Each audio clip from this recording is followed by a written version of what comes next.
저는 최상철입니다. 올해 68세죠. 33년간 시청 공무원으로 성실하게 일했어요. 매일 아침 7시 30분에 출근해서 오후 6시에 퇴근하는 규칙적인 생활이 제 인생의 전부였습니다. 퇴직하는 날 동료들이 축하해주며 말했습니다. 상철이 형, 이제 진짜 자유롭게 사시겠네요. 부럽습니다. 그런데 막상 집에 돌아와 보니 허전했어요. 33년간 해오던 일이 없으니 뭘 해야 할지 모르겠더라고요. 명희도 걱정스러운 표정으로 저를 바라봤습니다. 여보, 이제 뭐 하며 지낼 거예요? 그때 저는 가슴이 뛰는 걸 느꼈어요. 평생 꿈꿔왔던 일을 할 수 있는 기회가 온 겁니다.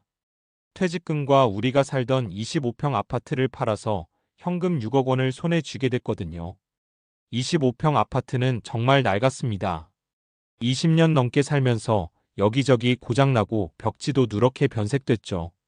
복도에서는 다른 집 요리 냄새가 항상 났고 위층에서는 밤늦게까지 발소리가 들렸어요. 주차장도 부족해서 차를 대려면 멀리 걸어와야 했습니다.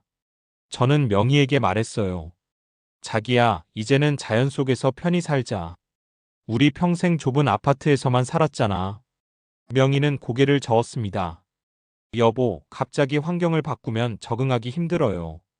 여기서 계속 사는 게 어때요? 하지만 저는 확신했어요. 공무원으로 33년간 성실하게 일한 보상을 받을 때가 온 겁니다. 더 이상 답답한 아파트에서 살고 싶지 않았어요. 넓은 마당이 있는 집에서 텃밭도 가꾸고 별도 보며 여유롭게 살고 싶었습니다. 명희야, 우리 나이에 언제 이런 기회가 또 올까? 6억이면 충분해. 좋은 집 사고 나머지는 은행에 넣어두면 이자로도 충분히 살 수 있어. 저는 매일 부동산 앱을 들여다봤어요. 전원주택들을 보면서 상상했습니다. 아침에 일어나서 마당에서 커피 한 잔 마시고 텃밭에서 상추며 토마토를 따서 밥상에 올리는 모습을요. 명희는 계속 걱정했습니다. 병원은 어떻게 해요? 친구들도 다 여기 있는데. 병원이야 어디든 있지. 친구들은 가끔 만나면 되고. 저는 자신 있게 답했어요. 33년간 한 번도 무모한 결정을 한 적이 없습니다. 항상 신중하고 계획적으로 살아왔죠. 이번 결정도 마찬가지였어요. 충분히 계산해 봤거든요. 결국 명희도 제 의견에 동의했습니다. 반대하는 표정이었지만 말이에요. 여보가 그렇게 원한다면 해봐요. 그날 밤 저는 설렘으로 잠을 이루지 못했습니다. 새로운 인생이 시작되는 기분이었어요. 평생 규칙에 얽매여 살았는데 이제는 정말 자유롭게 살 수 있을 것 같았습니다. 아파트를 내놓자마자 매수자가 나타났어요. 역시 대구 시내 아파트는 인기가 좋더라고요. 계약이 성사되고 나서 본격적으로 전원주택을 알아봤습니다. 그때 고등학교 동창 박철수가 연락을 했어요. 상철아, 나 충북 음성에 전원주택 하나 알고 있는데 한번 볼래? 박철수는 10년 전에 먼저 은퇴해서 전원 생활을 하고 있었거든요. 가끔 전화로 자랑하곤 했습니다. 여기 공기 정말 좋아. 매일 산책하고 텃밭 가꾸니까 몸도 건강해졌어. 저와 명희는 박철수가 사는 충북으로 향했습니다. 고속도로를 벗어나 국도로 들어서니 풍경이 완전히 달라졌어요. 논밭이 펼쳐지고 멀리 산자락이 보였습니다. 박철수가 소개해준 집은 정말 그림 같았어요. 2층 양옥집에 마당이 200평은 좋게 되어 보였습니다. 앞쪽으로는 논이 펼쳐져 있고 뒤쪽으로는 야트막한 산이 병풍처럼 둘러싸고 있었죠. 집 주인 할머니가 나와서 설명해줬어요. 여기서 30년 살았는데 자식들이 서울로 다 나가버려서 팔려고 해요. 집은 튼튼해요. 마당도 넓어서 웬만한 채소는 다 기를 수 있어요. 저는 마당을 한 바퀴 돌아봤습니다. 감나무, 사과나무, 대추나무까지 있었어요. 텃밭 자리도 이미 만들어져 있었고요. 상상하던 바로 그 집이었습니다. 여보, 어때요? 명희는 여전히 걱정스러운 표정이었어요. 집은 좋은데. 마트는 어디 있어요? 병원은요? 할머니가 답했습니다. 마트는 차로 30분 정도 가면 있어요. 병원은 군청 소재지에 종합병원이 있고요. 저는 그 정도면 충분하다고 생각했어요. 차가 있으니까 먼들 못 갈까요? 가격은 얼마예요? 2억 5천만 원이에요. 딱 제가 생각한 예산이었습니다. 6억에서 2억 5천을 빼면 3억 5천이 남아요. 이 돈을 은행에 넣어두면 월 이자만 해도 100만 원은 나올 텐데 그러면 여유롭게 살 수 있을 거라고 계산했습니다. 명희가 걱정했어요. 여보, 너무 외진 것 같아요. 겨울에 눈 오면 어떡해요? 자기야, 요즘 제설 작업 잘해줘. 걱정 마라. 박철수도 거들었습니다. 명희야, 여기 살아보니까 정말 좋아. 공기 맑고 조용하고 서울에서는 맛볼 수 없는 여유가 있어. 저는 벌써 이 집에서 살고 있는 상상을 하고 있었어요. 아침에 마당에 나와서 새소리 들으며 커피 마시고 오후에는 텃밭에서 일하고 저녁에는 명희와 함께 산책하는 모습 말이에요. 할머니, 계약 썼어요. 명희가 제 팔을 잡아당겼습니다. 여보, 너무 성급한 것 아니에요? 다른 집도 더 봐요. 자기야, 좋은 집은 금방 팔려. 이런 기회 놓치면 안 돼. 결국 그날로 계약을 했습니다. 계약금 5천만 원을 치르고 한 달 후에 잔금을 주기로 했어요. 계약서에 도장을 찍으며 가슴이 뛰었습니다. 평생의 꿈이 이루어지는 순간이었어요. 집으로 돌아가는 길에 명희가 말했습니다. 여보, 정말 잘한 선택이겠죠? 당연하지. 우리 이제 진짜 행복하게 살 거야. 그때만 해도 저는 확신에 가득 차 있었어요. 이사한 첫날, 저는 새벽 5시에 잠이 깼습니다. 아파트에 살 때와는 완전히 다른 소리가 들렸어요. 자동차 소음 대신 새소리가, 사이렌 소리 대신 바람 소리가 들렸습니다. 마당으로 나가니 공기가 정말 달랐어요. 맑고 시원한 공기가 폐 깊숙이 스며들었습니다. 멀리 산자락에서 안개가 피어오르고 있었고 논에서는 물소리가 졸졸 흘렸어요. 여보, 일어났어요? 명희도 일찍 잠에서 깼나 봅니다. 응, 여기 공기 정말 좋다. 나와서 봐. 명희가 마당으로 나왔어요. 처음에는 어색한 표정이었지만 깊게 숨을 들이쉬더니 미소를 지었습니다. 정말 다르네요. 공기가 이렇게 맑을 줄은 몰랐어요. 첫 주는 정말 행복했어요. 매일 아침 마당을 정리하고 오래된 텃밭을 손봤습니다. 상추 씨를 뿌리고 토마토 모종을 심었어요. 도시에서는 해볼 수 없었던 일들이었죠. 저녁에는 마당에서 바비큐를 했습니다. 고기 굽는 냄새가 마당 가득 퍼지고 별이 쏟아질 것 같은 밤하늘을 보며 맥주 한 잔 마시는 기분이 정말 좋았어요. 여보, 여기 오길 잘했네요. 명희도 점점 이곳 생활에 만족하는 것 같았습니다. 그러게, 평생 성실하게 살아온 보상이야. 저는 정말 자부심을 느꼈어요. 33년간 한 푼, 두 푼 모은 돈으로 이런 멋진 집에서 살 수 있게 된 거잖아요. 한 달이 지나자 이웃들이 인사를 왔습니다. 옆집 할아버지가 텃밭에서 기른 채소를 가져다 주셨어요. 새로 이사 오셨다면서요? 여기 시골이라 불편할 텐데 모르는 거 있으면 언제든 물어보세요. 감사합니다. 잘 부탁드려요. 정말 인심 좋은 동네라는 생각이 들었어요. 하지만 조금씩 불편한 점들이 보이기 시작했습니다. 생필품을 사려면 차로 30분을 가야 했어요. 아파트에 살 때는 걸어서 5분이면 편의점이 있었는데 말이죠. 명희가 투덜거렸습니다. 간장 하나 떨어져도 30분씩 가야 해요? 기름값도 만만치 않겠네요. 자기야, 한 번 갈 때 많이 사오면 되지. 저는 대수롭지 않게 생각했어요. 이런 작은 불편함쯤은 충분히 감수할 수 있다고 봤거든요. 어느 날 명희가 몸살이 났습니다. 열이 나고 속이 메스꺼린다고 했어요. 병원에 가봐야겠어요.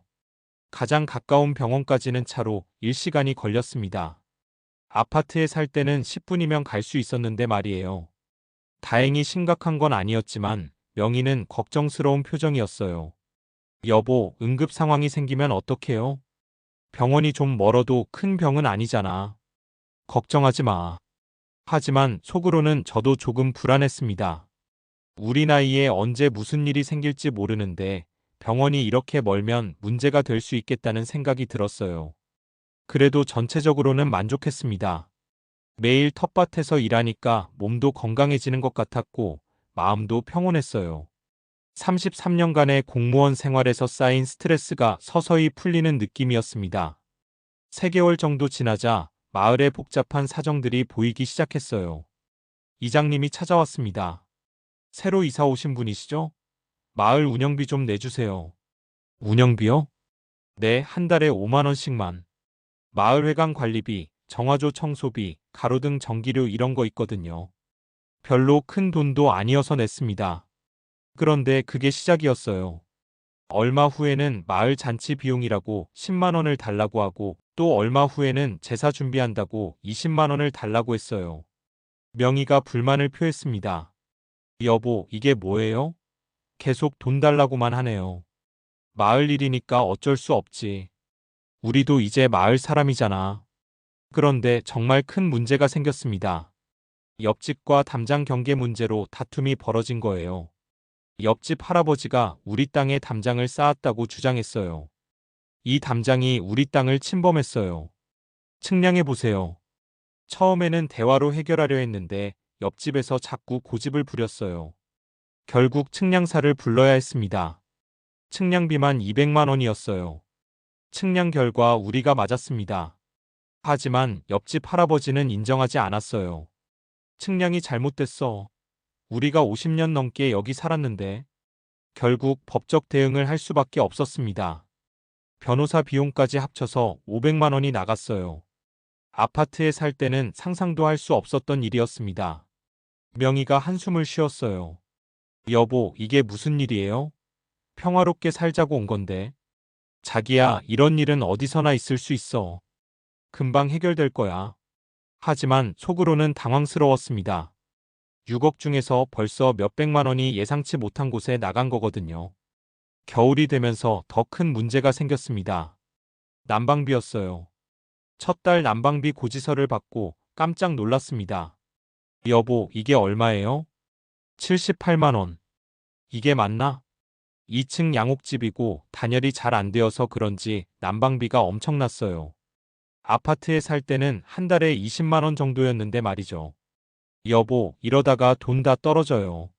명희의 걱정이 점점 커지고 있었어요. 저도 불안했지만 약한 모습을 보일 수는 없었습니다. 겨울이라서 그래. 봄 되면 괜찮아질 거야. 하지만 이듬해 2월 난방비는 더 심했어요. 83만 원이었습니다. 한겨울 난방비만 해도 300만 원이 넘게 나간 거예요. 명희가 눈물을 글썽였습니다. 여보, 정말 힘들어요. 친구들도 없고 병원도 멀고 돈은 자꾸 나가고. 자기야, 적응하면 괜찮아져. 조금만 참아. 저는 여전히 고집을 부렸어요. 제가 내린 결정이 틀렸다는 걸 인정하고 싶지 않았거든요. 33년간 공무원으로 살면서 한 번도 중대한 실수를 한 적이 없었는데 이번에도 분명 잘 될 거라고 믿고 싶었습니다. 하지만 마음 한구석에서는 불안함이 자꾸 커지고 있었어요. 그해 11월 정말 끔찍한 일이 일어났습니다. 명희가 마당에서 빨래를 널다가 넘어진 거예요. 아야, 저는 거실에서 TV를 보고 있었는데 명희의 비명소리에 뛰쳐나갔습니다. 명희가 마당에서 다리를 부여잡고 신음하고 있었어요. 여보, 어디 아파요? 다리가 너무 아파요. 명희의 얼굴이 새파래졌어요. 다리가 이상한 각도로 꺾여 있는 게 보였습니다. 골절인 게 분명했어요. 저는 당황해서 119에 신고했습니다. 여기 충북 음성군인데요. 아내가 다리를 다쳤어요. 빨리 와주세요. 네, 알겠습니다. 40분 정도 소요될 예정입니다. 40분이요? 서울에 있을 때는 10분이면 왔는데 말이에요. 그 40분이 정말 길게 느껴졌어요. 명희는 계속 아파했고 저는 아무것도 할 수 없었습니다. 함부로 옮기면 더 다칠 수 있다고 해서 그냥 지켜볼 수밖에 없었어요. 구급차가 도착해서 명희를 태우고 병원으로 향했습니다. 병원까지는 또 1시간 30분이 걸렸어요. 명희는 계속 아파서 신음소리를 냈습니다. 괜찮아, 금방 병원 도착해. 저는 명희의 손을 잡고 위로했지만 속으로는 자책하고 있었어요. 만약 아파트에 살았다면 이렇게 오래 고생하지 않았을 텐데 말이에요. 병원에 도착해서 응급실로 들어갔습니다. 엑스레이를 찍어보니 다리뼈가 완전히 부러졌다고 했어요. 수술해야 합니다. 입원도 최소 2주는 필요해요. 의사 선생님 말을 듣고 머리가 하얗게 변했습니다. 수술비와 입원비를 생각하니 걱정이 앞섰어요. 명희가 병실에서 눈물을 흘렸습니다. 여보, 당신 말대로 살다가 이렇게 됐어요. 그 말이 가슴에 비수처럼 박혔어요. 제가 고집부린 탓에 명희가 이런 고생을 하게 된 거잖아요. 수술은 잘 됐지만 회복 기간이 길었습니다. 명희는 석 달 동안 목발을 짚고 다녀야 했어요. 간병비와 병원비가 만만치 않았습니다. 수술비 300만 원, 입원비 200만 원, 간병비 150만 원까지 해서 650만 원이 나갔어요. 더 큰 문제는 명희의 마음이었습니다. 전원 생활에 대한 실망감이 커졌어요. 여보, 여기서 못 살겠어요. 병원도 멀고 친구도 없고 정말 외로워요. 저도 이제는 흔들리기 시작했습니다. 내가 잘못 생각한 걸까? 33년간 자신 있게 살아왔는데 처음으로 제 판단을 의심하게 됐어요.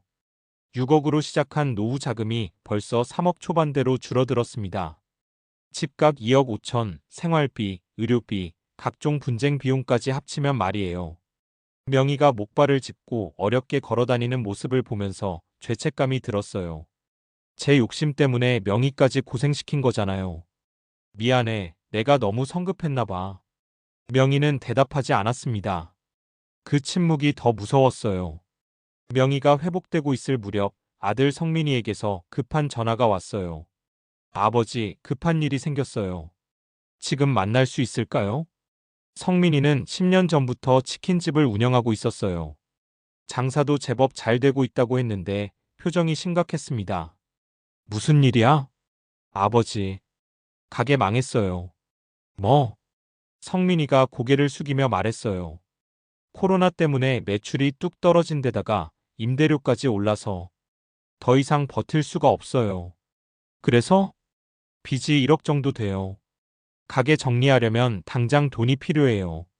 가슴이 철렁했어요. 1억이면 제가 가진 돈의 3분의 1이 넘는 큰 돈이었거든요. 성민이가 계속 말했어요. 아버지, 죄송해요. 정말 어쩔 수 없어요. 잠깐만 빌려주세요. 다른 일 찾아서 갚을게요. 어떻게 아들의 부탁을 거절할 수 있겠어요? 결국 1억 원을 송금했습니다. 통장 잔액이 2억 초반대로 줄어들었어요. 얼마 후에는 딸 은영이에게서 연락이 왔습니다. 엄마, 출산 예정일이 다음 달인데 도와주실 수 있어요? 은영이는 맞벌이를 하고 있어서 출산 후 육아 도움이 필요했어요.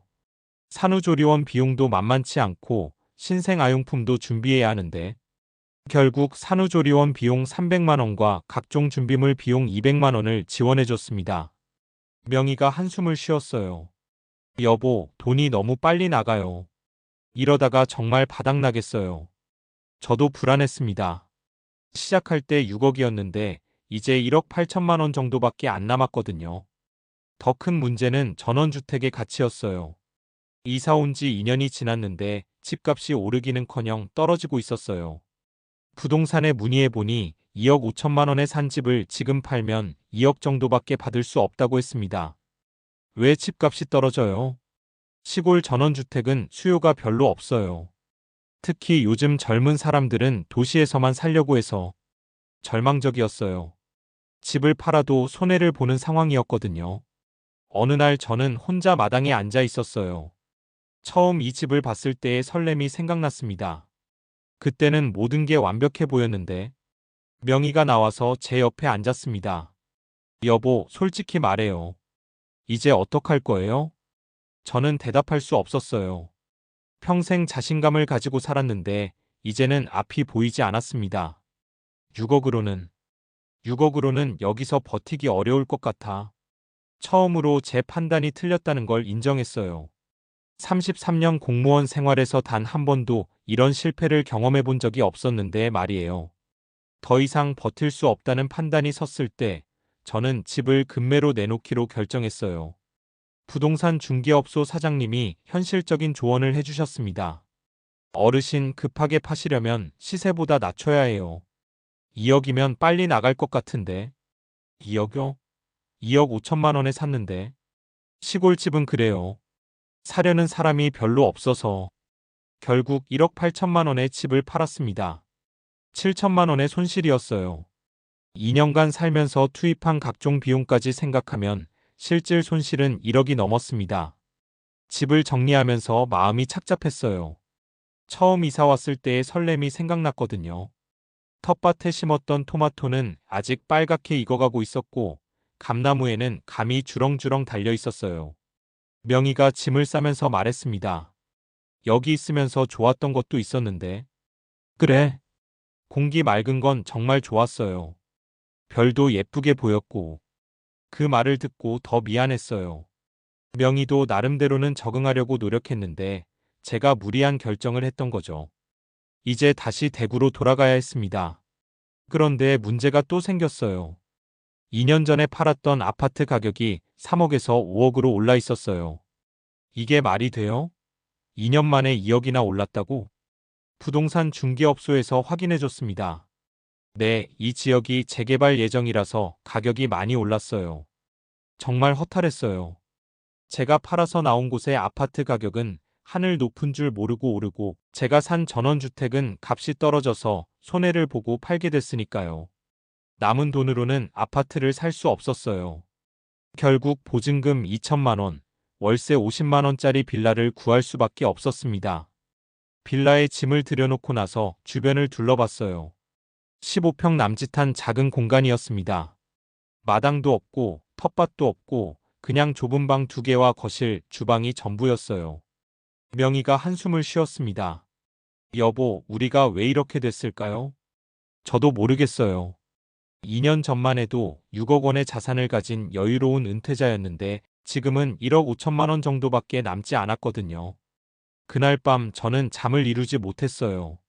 33년간 성실하게 공무원으로 일하며 모은 돈이 이렇게 사라질 줄 누가 알았겠어요. 평생 세금 한 푼 떼먹지 않고 성실하게 살았는데 내 노후 하나 제대로 지키지 못했구나. 자책감이 밀려왔어요. 명희한테도 미안했고 제 자신이 한심했습니다. 빌라에서 생활한 지 6개월이 지났을 무렵 저는 도서관에서 일자리를 구했어요. 하루 4시간씩 도서관 지킴이로 일하면 월 80만 원을 받을 수 있었습니다. 여보, 이 나이에 또 일을 해야 하네요. 명희가 안타까운 표정으로 말했어요. 68세에 다시 일을 시작한다는 게 쉽지 않았지만 어쩔 수 없었어요. 월세 50만 원의 생활비까지 생각하면 은행 이자만으로는 부족했거든요. 도서관에서 일하면서 많은 생각을 했어요. 제가 왜 이런 실패를 하게 됐는지 말이에요. 첫 번째 실수는 전원 생활의 현실을 제대로 파악하지 못한 것이었어요. 낭만만 생각했지 실제 비용이나 의료 접근성은 고려하지 않았거든요. 난방비만 해도 아파트에 3배가 넘게 나왔는데 이런 건 미리 계산해 봤어야 했어요. 두 번째는 집의 황금성을 제대로 확인하지 않은 것이었습니다. 전원주택은 매수자를 찾기가 어려워서 급할 때 손해를 보고 팔 수밖에 없었어요. 반면에 아파트는 수요가 많아서 가격도 계속 올랐고요. 세 번째는 가족들에게 생길 수 있는 변수를 고려하지 않은 것이었어요. 아들의 사업 실패나 딸의 출산 같은 일들을 미리 예상하고 여유 자금을 남겨뒀어야 했는데 너무 빠듯하게 계산했던 거죠. 마지막으로 노후 자산을 한 곳에 집중한 것도 문제였어요. 집 한 채에 대부분의 돈을 투자하지 말고 여러 곳에 분산해서 투자했어야 했습니다. 어느 날 도서관에서 책을 정리하고 있는데 젊은 직원이 물어봤어요. 어르신 은퇴하시고 뭐 하시다가 여기서 일하시게 된 거예요? 저는 잠시 망설였다가 솔직하게 말했어요. 전원 생활을 해보려다가 실패했어요. 아, 그러셨구나. 요즘 은퇴하신 분들이 전원 생활 많이 하시던데. 젊은이, 노후는 낭만이 아니라 냉정한 계산이 필요해요. 집에 돌아와서 명희와 저녁을 먹으며 이야기했어요. 여보, 미안해요. 내가 너무 성급했어요. 이제 와서 그런 말 해봤자 뭘 해요. 그래도 건강하게 살고 있으니 다행이에요. 명희는 원망하지 않았어요. 오히려 지금 상황에서 최선을 다하려고 노력했습니다. 작은 빌라지만 깔끔하게 정리해서 살기 좋게 만들었고 집 근처 경로당에서 친구들도 사귀었어요. 평생 원칙대로 성실하게 살아왔습니다. 33년간 공무원으로 일하면서 한 푼의 부정도 없었고 세금도 빠뜨리지 않고 냈어요. 그런 제가 은퇴 후 단 한 번의 선택 실수로 이렇게 됐습니다. 하지만 후회만 하고 있을 수는 없어요. 이제 남은 인생이라도 현명하게 살아야죠. 도서관에서 일하며 작은 소득이라도 벌고 명의와 함께 건강하게 지내는 것만으로도 감사해야겠어요. 때로는 전원주택에서의 시간들이 그리워집니다. 아침에 마당에서 마시던 커피, 텃밭에서 기르던 토마토, 밤하늘의 별들, 모든 게 아름다웠거든요. 하지만 이제는 알아요. 노후는 낭만만으로 채울 수 없다는 걸. 철저한 계산과 준비가 필요하다는 걸 말이에요.